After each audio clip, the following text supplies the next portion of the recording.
Fasting is an essential part of the Christian life, but almost nobody fasts these days. How can we bring it back and how can we get it so that we actually grow to love fasting? Hello, I'm Eric Sammons, your host of Crisis Point and the editor-in-chief of Crisis Magazine. So today I want to talk about fasting. Now, this might be, you might think it just has to do with the fact that we just began Lent, and that is definitely part of the reason I want to talk about this. But I think it also has to do with the fact that we live in a crazy world right now. I think we all know that. Obviously, we've had COVID and the COVID regime for the past 2 years. We have the war going over in Ukraine right now. We have the potential for World War III. We have the traditional Latin Mass being suppressed in the Catholic Church, the only thing that's growing in the Catholic Church. We have a lot of craziness coming out of the Vatican. Clearly, the magazine name that we have, Crisis, is still applicable. And so in that situation, I think a lot of us can feel powerless. And I think a lot of us, frankly, are powerless. What I mean by that is there's nothing we can do to stop the war in Ukraine. There's nothing we can do to stop the ridiculous restrictions put on people because of COVID that fortunately are starting to die out a little bit for now. I think they'll probably come back next winter. There's nothing we can do to stop what's going on in the Vatican, the crazy stuff going on there. However, there is something that we actually can do, that we do have some power. What I mean by that is we can fast. We can pray and we can fast, because fasting is the most powerful weapon, in my opinion, that the Christian has. It is something we can actually do. It gives us, in a sense, power. I don't mean that in the secular way of power, the political power, or something like that. I mean that in a spiritual sense of we actually can make change in the world. We can actually impact what's going on in the world through our prayer and fasting. But when I'm talking about fasting today, I'm not talking about just grudgingly going through fasting. I'm talking about actually growing to love fasting. Now, I will say that I get to this, the name of this podcast, How to Love Fasting, from this excellent book, To Love Fasting, The Monastic Experience. And it's by, I don't know how to pronounce this name, so I apologize, Adalbert de Vogue, I think, something like that. It was written in the 1980s. It's out of print now, and it's super expensive to buy. I think like the only copy they have at Amazon is like $145. And it's this tiny little book. I was able to pick it up for a lot less than that a couple years ago. But that's where I get the term to love fasting, that we don't just fast, but we actually end up loving fasting. Now, that might seem like to a lot of people a contradiction. Isn't fasting supposed to be hard and supposed to be difficult? And if so, how can you grow to love it? I will say that is both difficult, hard, but it is something that you can grow to love. Now, I used to hate fasting, and I'll still say I don't enjoy it necessarily. I don't love it as much as I probably should. Maybe if I were a monk or something like that, maybe I'd love it more. But fasting is something that I used to hate. And I actually thought for a number of years that I couldn't do it. And I would go the bare minimum on Ash Wednesday and Good Friday, the fasting that I would do, because I found it just too difficult. I would crash. I would be very irritable. I would get the shakes. All these things would happen to me when I tried to fast at all. But what happened is I discovered a number of things that led me to realize that fasting is both easier, bear with me on that part, but also more spiritually enriching if it's done correctly. And that's what I'm hoping to give some tips on that today. Now, first of all, this might seem like a silly rhetorical question, but what is fasting? Unfortunately, it's not so silly in the world today because we have lots of different things that we mean by fasting anymore. Because, for example, the Catholic Church, it defines fasting as having one full meal in a day, and 2 other smaller meals which don't add up to a meal, and no snacking in between. It's almost like you need a flow chart to understand what the church means by fasting. But that's not fasting. Fasting means going without any food whatsoever, no calories. And specifically, really, when we're talking about fasting, we're not talking about like in between meals. We're talking about skipping meals altogether. 1 meal, 2 meal, 3 meals, days, weeks, whatever the case may be, of actually going without food when we normally would be eating. So no calories whatsoever. So when I talk about fasting, what I mean is basically a water fast. Now, some people do drink black coffee and certain types of tea, which have no calories, and that's fine if you do that. I don't drink those normally anyway, so I don't do those during a fast. I feel like in some ways, maybe the coffee particularly might be against the spirit of it, but I do understand caffeine addiction. I've had that before, and so you probably don't want to add giving up caffeine at the same fasting from caffeine at the same time you're fasting from food. Now, so fasting then it's not abstinence. That's the other thing is abstinence is when we don't eat a certain type of food, but we eat other foods. So for example, the abstinence from meat on the Fridays of Lent that the Catholic Church requires. You can't eat meat on Fridays during Lent. And traditionally it was throughout the entire year, but now it's just during Lent. That's abstinence. So the church requires us to fast as they define it on Ash Wednesday and Good Friday only, and then to abstain from meat on the Fridays of Lent. Those are the only food restrictions that we have as Catholics today. Now, of course, it used to be much more rigorous than that, and I'll talk about the history of fasting in a little bit. But that's basically the basics of what the church requires. But what I'm talking about here is a much greater level of fasting, of actually skipping meals, more than one meal usually, and not eating anything, and not having any calories whatsoever. So that's what I'm talking about when I talk about fasting. Now, why is fasting so important? The first reason that the old desert fathers and the monks would talk about is that gluttony, the desert fathers would talk about gluttony as the first vice to overcome. Because if you think about it, what's our most essential need we have? Breathing's obviously the most essential need we have. We can't go without breathing in for a few seconds. We're not going to fast from breathing. But the most essential thing that we need that we have is really food and water. If you go without food and water for any length of time, eventually you will die. And in fact, if you go without food for very long, eventually you will get weak and be unable to do your normal tasks. And so food is very important to us. It's central to our life. And so the Desert Fathers saw that gluttony, which is the abuse of food, letting food control you instead of you controlling food, since it got to this core need of ours, it allowed us to really be a basis for overcoming all the vices that we might have. If we can overcome gluttony, then we can overcome any vice. That's really how the Desert Fathers saw it. They saw that as the first one that you had to attack.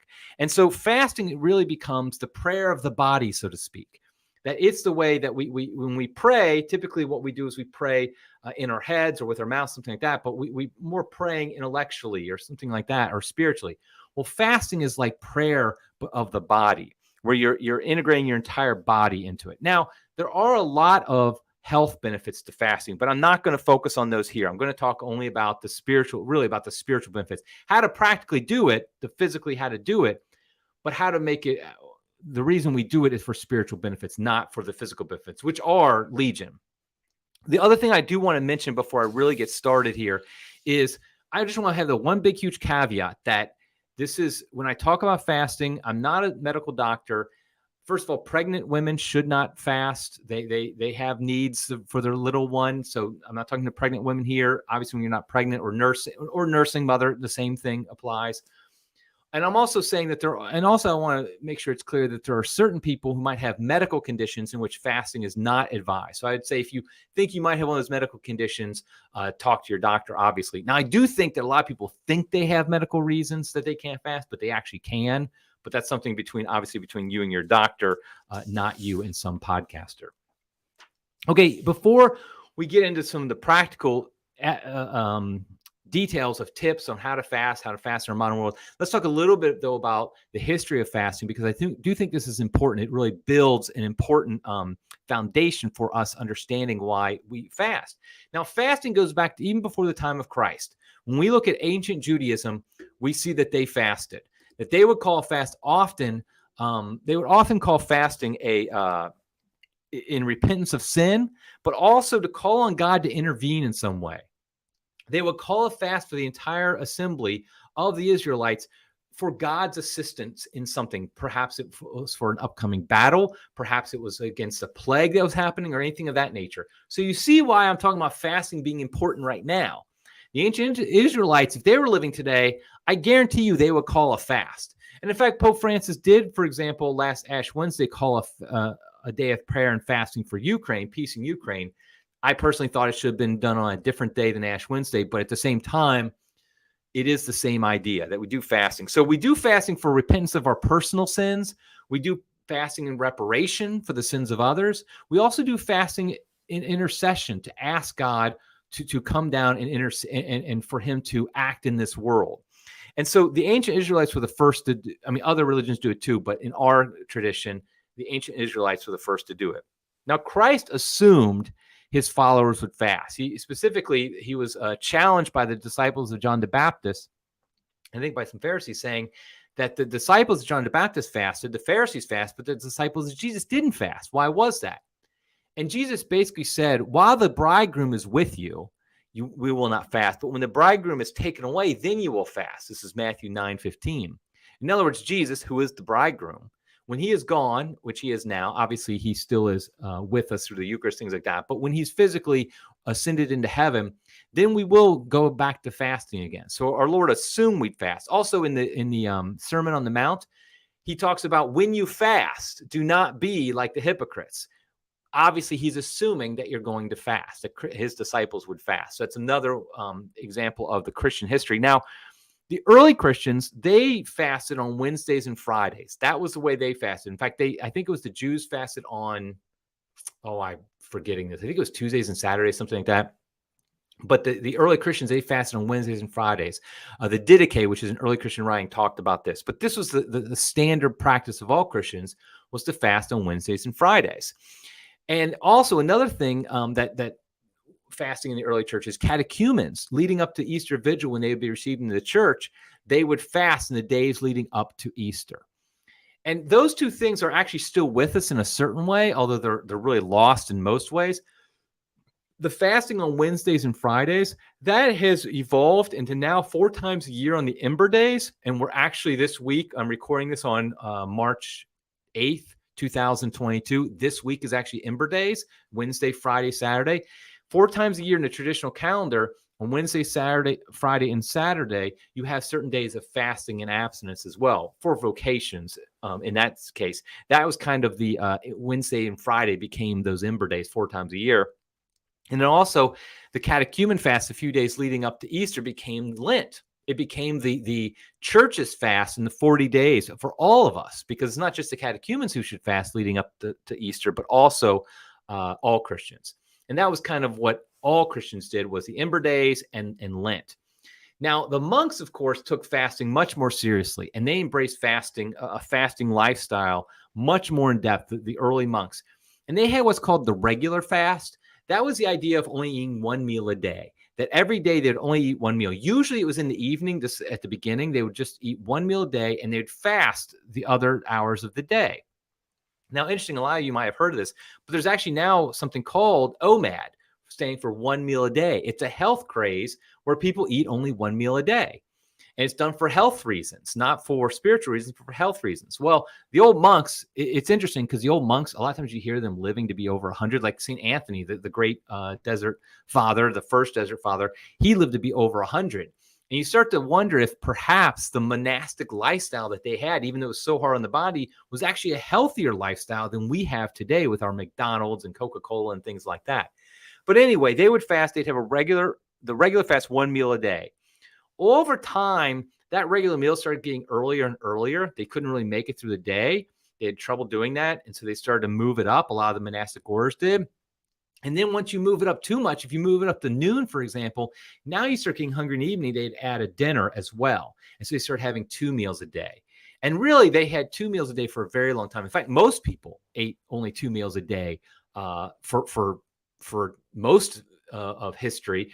It was only in recent years, the past few hundred years, that we've added breakfast and started having 3 meals a day. And the monks started doing that too. And so now most monasteries eat 3 meals a day, just like everybody else. And so really, this is the story of Christianity, is that when it comes to fasting, it's gotten weaker and weaker. And you see that also with what the church has called on for us to fast. Like I just said, what we do, what we call fasting, is really kind of a joke when you talk about real fasting. And that's something over time. That's not just something after Vatican II. The fact is that the church's requirements for lay people fasting has gotten progressively easier over the centuries, not just recently. So now it's rare, though, for anybody to fast very seriously. It's just not something you hear of very often where in the Catholic world where people are really fast. And let's be honest, most of us, we kind of show that we don't fast very much. I'm patting my tummy for those who can't see it, because I think most of us could stand to lose a few pounds because we don't really live a fasting lifestyle. Let's be honest. Now I do want to say, though, I don't think it's a case of fasting being difficult today. Fasting not being done today is just because we're all a bunch of lazy people who have no self-discipline. I actually think it's harder to fast today than it ever has been in the history of the world. I do believe that. I think it's harder I'm talking about the Western world, particularly in America. It's harder for an American today to fast than for probably any other culture, any other time in the history of the world. And why do I say that? Because of our modern diet. Our modern diet that we're born into. We don't choose how we eat when we grow up. We don't choose how many times a day we eat, the foods we eat, or anything like that. But the fact is, our modern diet is antithetical to a fasting lifestyle. And that's for a couple reasons. First, we eat 3 meals a day. Most of us eat snacks between those meals as well. So a lot of us graze. In fact, I know there was a time where health people were actually saying it's better to graze throughout the day, eat throughout the day. That's not true. But we have that. But also, and most importantly, our food is awful.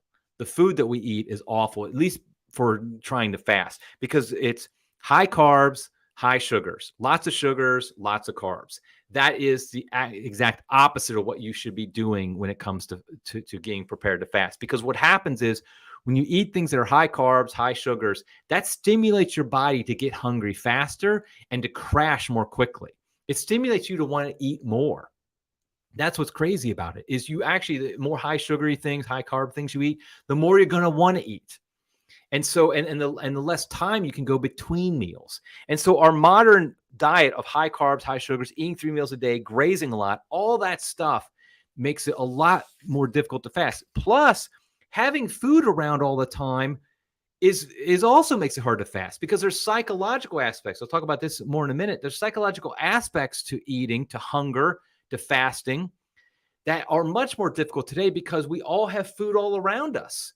I mean, it seems like the current world's trying maybe to go against that because we're trying to destroy our economy. But in general, most of us have food all around us. It's very easy. If I wanted to, I could just walk upstairs. I could grab some food out of the pantry and have something to eat right now. If I wanted to, I could also just drive a couple miles down the road. I could have Wendy's. I could have McDonald's. I could have Taco Bell, anything like that, just like that. I could go run to the local gas station, get a candy bar or something like that, ice cream or whatever. It's super easy. And that does make it more difficult to fast. Now, what I'm saying, though, is fasting should be hard. It should be challenging, but it should not be impossible to do with a Christian attitude during it. Because the problem is, if you eat a very high sugary, high carb diet, if you eat all the time, when you then try to fast, it's very possible that you will crash, that you will be very hangry, as they say. You'll get very angry, very upset, irritable, on edge because of your fasting. And that's not really what we're trying to do. Here's the example I give of when I say fasting should be difficult, but it shouldn't be impossible. Pretend that you're training for a marathon. I did this many years ago. I trained for a marathon many years ago and many pounds ago. When you train for a marathon, it's going to be difficult. When you go out for that 20-mile run, that 25-mile run, it's going to be hard. But you're still going to do it. The next day, you're going to be in a lot of pain. But you're not going to be like, okay, I can't do this anymore. It's more a matter of, yes, I have to just, no pain, no gain. I have to fight through the pain and go ahead and do this. However, let's say you're on your 20-mile run and you get injured. Let's say you twist an ankle or you hurt your knee or something like that. Should you then continue to run? Of course not, because you're just going to make it worse. You're not going to actually be able to run the marathon. So it's like the difference there between pain and injury. Having pain can be good, and it's a good way you can have self-discipline, you can overcome it, and you can still run the marathon. But if you have an injury, you really can't do that. And what I'm saying is that for a lot of people on a modern diet, trying to fast is like trying to train for a marathon with an injury, not with just your regular pain. But if you have a good diet, then when you fast, it will be difficult, just like training for a marathon is very difficult, but it won't be impossible. It will be something that you can do, and it will be actually something that will be beneficial to you. Just like when you go running, if you go do a 20-mile run, you'll get this runner's high. You won't have a lot of pain the next day, but you actually have rewards with it. And actual good fasting will be the same way. You'll have pain, you'll have some suffering, you'll have some difficulties, but you'll get rewards as well. And so we really want to overcome this modern lifestyle we have that's so antithetical to fasting, so that we can fast, because fasting is an essential part of the Christian life. Let me say that again. Fasting is an essential part of the Christian life. It's not a optional part of it. It's an essential part of it. Why is that? Because fasting does a number of things for us. First of all, it really shows us our radical dependence upon God. Think about it. We're so weak that if we don't put something in our mouth after a certain amount of time, we will eventually die. That's how much we depend upon God. That's how weak we are. We need God. We need him to take care of us every single day. And so fasting reminds us of that hunger we have, that when we don't have food in our belly, we remember, oh, we really do depend on God. Another thing that does is it actually it frees our ability to do almsgiving. One of the things that a lot of times the monks, when they would fast during Lent, they would have more food to give out to the poor. And I think the same thing should be true for us. When you skip meals, you have extra money that you then can use to help the poor. And that is an essential part of fasting, is helping others with it. It also actually focuses the mind off the physical to the spiritual. And I know that sounds crazy. If you don't do it right, all you'll be thinking about is food. You won't be thinking about spiritual. That was my problem for years, is when I was fasting, all I thought about was food. But if it's done right, what it does is it changes your focus from the physical, like, okay, where am I going to eat next? I think you could think about how much you think about food during an average day. Okay, when you get up in the morning, I need to get my coffee. I need to eat breakfast. 10 o'clock or so in the morning, like, let me have a little snack right now. At lunchtime, noon, I need to eat again. Maybe have another snack in the afternoon. Then I eat dinner. Then maybe a late night snack. You're eating potentially 6 times during a day. Your day revolves around food. But if you fast, if you're skipping meals, then you can start using that time to focus more on the spiritual life. Fasting also supercharges prayer. Fasting is a great way to really supercharge your prayer, to make it more powerful. All the saints and all the great spiritual advisors, directors have said this, that it's a great way to supercharge your prayer. As our Lord said, some things can only be driven out by prayer and fasting. Prayer alone isn't enough. And it helps us really to live a lifestyle that's not obsessed by food. Like I was saying, most of us, our entire day revolves around food. If we really think about it, food is the most important thing for us each day. When we remove that from the equation, we can think about other things, particularly the spiritual life. Okay, now, how do we actually fast? How do we go about fasting? The first thing I want to say is a prayer life is vital. It's the foundation of it. If you fast without praying, it's just a diet. It's not fasting. It's just a diet. So lots of people actually do fasting these days, intermittent fasting. Lots of secular people, non-Catholics, they'll do intermittent fasting, OMAD, things like that. That's a diet. And I'm not saying that's a bad thing. It's sometimes it's good to go on a diet, but that's not fasting. It's not the same what I'm talking about when I talk about fasting. Another thing that's very important for fasting, we'll get some practical tips in a second, but one of the things you have to note is obviously prayer. Oh, and by the way, let me just go back to prayer. The spiritual directors say that for people who aren't in the religious life, praying 1 hour a day is really what you should be striving for. Try to spend 1 hour a day in prayer. If you're not praying at least 1 hour a day, work to get up to that point. Gradually add more prayer to each day till you're to an hour of prayer. And when I mean prayer, I mean like devoted just to prayer, no other distractions during that time. Also, though, what matters for fasting is what you eat when you're not fasting. That might seem a little paradoxical, but that's very important, that when you're not fasting, what you eat matters. And so that's another thing for when we're fasting. We're going to talk about that in a second. We also need to understand what hunger is, and we do need self-discipline. We need self-discipline at all times. I think one thing is, if you're not self-disciplined in any aspect of your life, fasting is going to be even more difficult. You have to start having disciplines. One way to do it, here's like a little example. Let me give 2 little examples of where you could add a little self-discipline. One would be, have your shower be a little colder than you normally do. When you take your shower in the morning, or whenever you take a shower, if it's a hot shower, make it a little cold. You don't have to make it freezing, just make it a little colder. Make it a little colder. And then maybe it's even tepid. It's just a way of not satisfying your body in a very small way.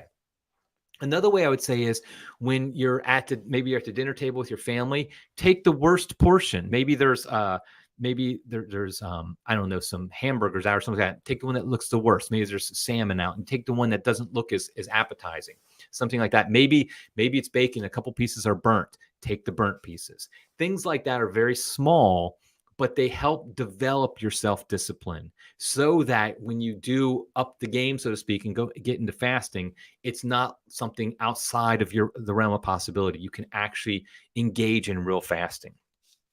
So let's talk about some practical tips then for fasting, how we can actually fast and make it happen. So if you failed a lot in the past, here are some suggestions for making it happen, okay?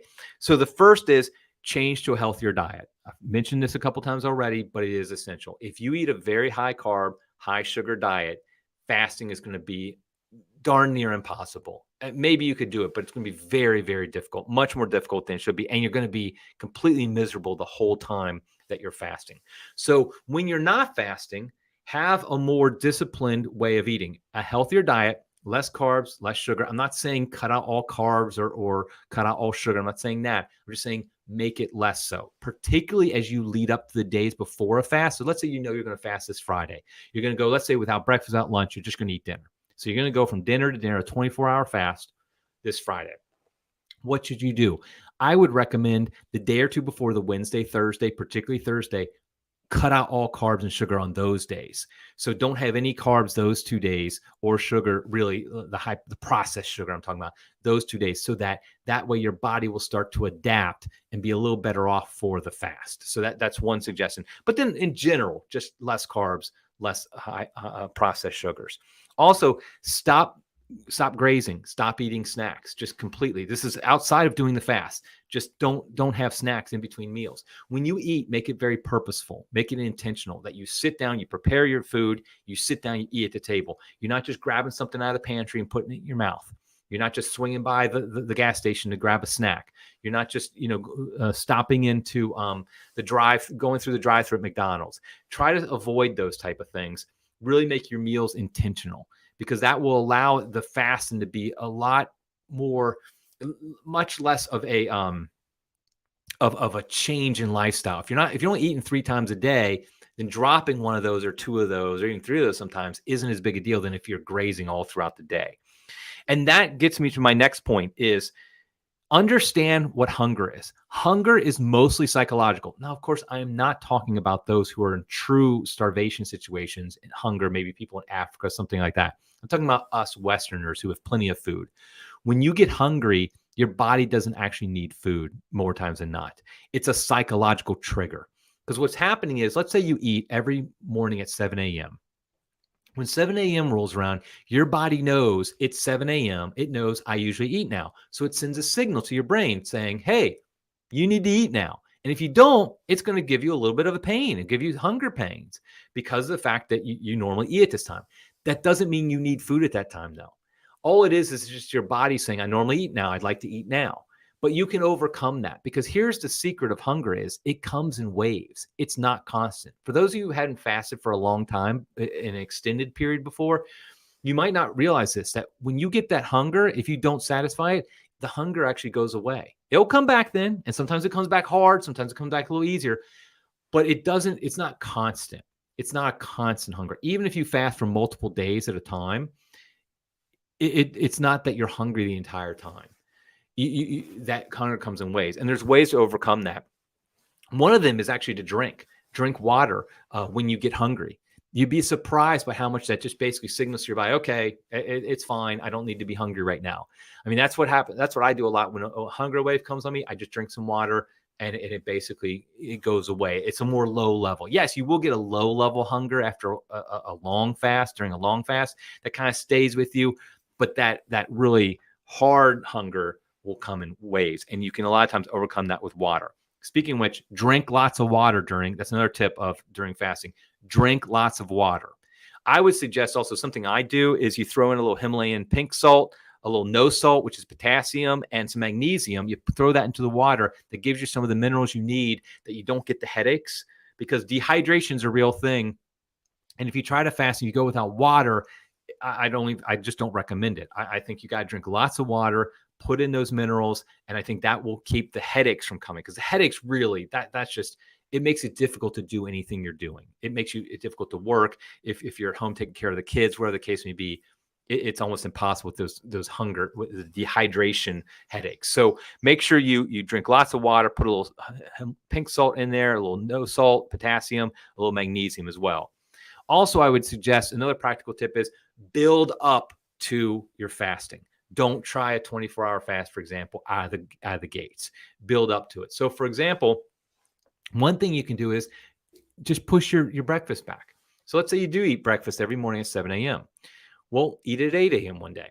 Eat at 9 a.m. Maybe after a few more days, 10 a.m. Then eventually you get to the point where you just skip breakfast and you won't even miss it. You'll be eating, your first meal a day will be lunch. Then you can do the same thing with lunch as well. You could get where this becomes a lifestyle where you do the monastic regular fast. You eat one meal a day. But even if you're not doing that, just when you first start getting really into fasting, I would say make it hurt some, make it a little bit difficult, but don't make it impossible. So if you've never fasted before, don't try a 24-hour fast the first day. What you want to do instead is maybe have just start at 12 hours. That should be easy. Hopefully you can do that. But maybe a 16-hour fast. So if you eat at 6 o'clock the night before, will be 16 hours. Go at 10 a.m. the next day, 16-hour fast. Do that with only water. And then you can just extend it, maybe an 18-hour fast, 20-hour fast. You'd be amazed by how quickly you can build up to a 24-hour fast. And even then you can start thinking about a 40-hour fast. A 40-hour fast is a great fasting time, because basically you go from let's say Thursday evening to Saturday lunchtime. That's a great 40-hour fast that you can do, where you go 40 hours without. It's a very biblical number. You go 40 hours without food is a great way to do it, but build up to that. Don't jump right into it. Here's another practical tip I have. This one's the hardest one for me. This is the one that's the most important for me to do, because I find if I don't do this, I will have the hardest time with fasting. Stay busy. Stay focused on your work. Stay focused on activities. People sometimes think when you're fasting, you should actually pull back from activities. I recommend the opposite. Get more activities, do more, because what happens is when you're bored, your mind will get to food. You'll be thinking about your stomach. And if you're just kind of sitting around not doing anything, it's much more likely that you're going to be thinking, I need to eat now. However, if your mind is occupied with something, let's say just your mind is occupied with work, for example, or physical activity, I think it's fine to do physical. I've never had a problem doing physical activity while I'm fasting. You do physical activity as well. It's just something to get your mind off of what you're doing. Maybe you choose to do it on a Saturday when you have a ton of stuff to do around the house. That's a perfect way, I think, to do a fast, because your mind is thinking about, okay, I got to go clean this up. I got to clean up the garage. I got to go take this out. I got to mow the lawn, whatever the case may be. Your mind can be thinking of other things. And so it overcomes the psychological aspects of hunger, that idea that I need to eat now when I really don't have to. Also, another thing to do is avoid those conditional responses or change them. What I mean by that is, if you know that when you walk by the snack cabinet that you want to grab something, that you automatically have this idea like, oh my, I got to eat that.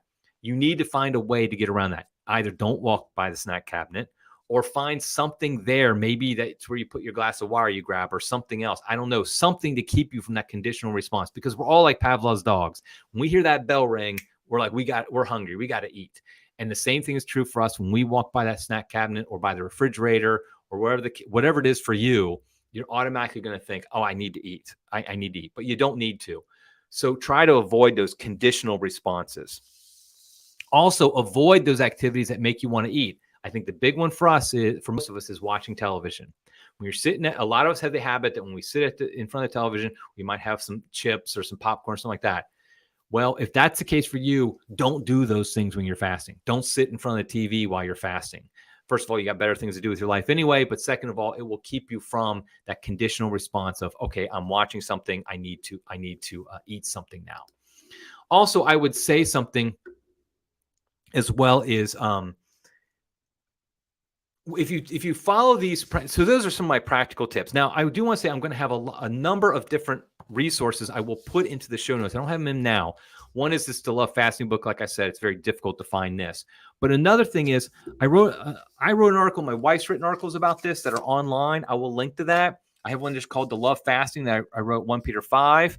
My wife wrote one for Crisis a number of years ago called The Fast Well, Understand Hunger. Also, she wrote one on my own personal site called 12 Practical Tips to Make Fasting Spiritually and Physically Fruitful. So I will definitely link to those in the show notes so you can find them.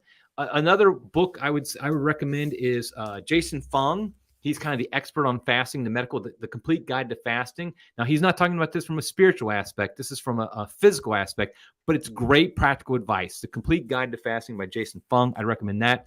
Another book by a Catholic that has more of the Catholic view of it is by Jay Richards. He's been on this podcast before. He's a great guy. Eat, Fast, Feast. That's another book by Jay Richards. Eat, Fast, Feast. Heal Your Body While Feeding Your Soul, A Christian Guide to Fasting. It's how science is validating an ancient practice. So definitely recommend this one as well. So do those things and follow some of my practical tips I gave as well here, and you can really start the fast. Now, here's the thing. What you will find is if you do this, if you fast like this, you will find it actually unlocks your energy. It unlocks your brain to serve God better. That's the difference I'm trying to talk about. When I used to fast in the past, I would get angry. I would get cranky. I would just be thinking only about food all the time. And when that happened, I'm not able to serve God. I would be tired, I'd be lethargic. But once I realized how to fast well, how to have a good diet around it, how to, have those minerals, drink a lot, how the psychological triggers, all those things. When I started to do it that way, I actually got more energy when I fasted. When I was fasting, I actually had more energy. When I said that thing about Saturday, do work around the house, when you're fasting, you actually find you'll do more work around the house. You'll have more energy than you normally have. That's what the crazy thing about it is. Also, the brain fog goes away. High carbs, high sugar diet, that's going to kill your brain. It's going to give you that brain fog. It opens up your brain so you can read spiritual works and get more out of them. You can pray more seriously because you have more focus. So these things are really, that's why it's so important that we fast, that we really do fast, because it's done for others in a sense, because we fast in order to really intercede with God for the world and for other things. But it actually helps us personally as well. That's what's crazy about it, is it gives us more energy. It gives us more focus so that we can serve God better. So again, I will link to all the resources, but I would just encourage people to really fast, engage in a lifestyle of fasting, really, because that's the goal here, is this Lent, if you haven't fasted before or not much, or if you've fallen off the wagon, we all do it. I've done it just recently, in fact. And we get back into fasting, it can become an entire lifestyle. That's not just during Lent, but something that we do all the time. We can be offering up our fastings for others. It can allow us to really grow closer to God. So I just, you can tell probably that I'm excited about fasting, that I think it's important. And I would just urge everybody really to fast. We live in a crazy world. We live in a world that seems to be falling apart all around us, and we feel powerless. Well, here's something practically that we can do that really can make a difference. I would say the holy man, the holy woman who is engaged in prayer and fasting is more powerful than President Biden, more powerful than President Putin. And so I really would encourage all of us to really engage in fasting in our own lifestyles. Okay, well, I'll wrap it up there. Until next time, everybody, God love you.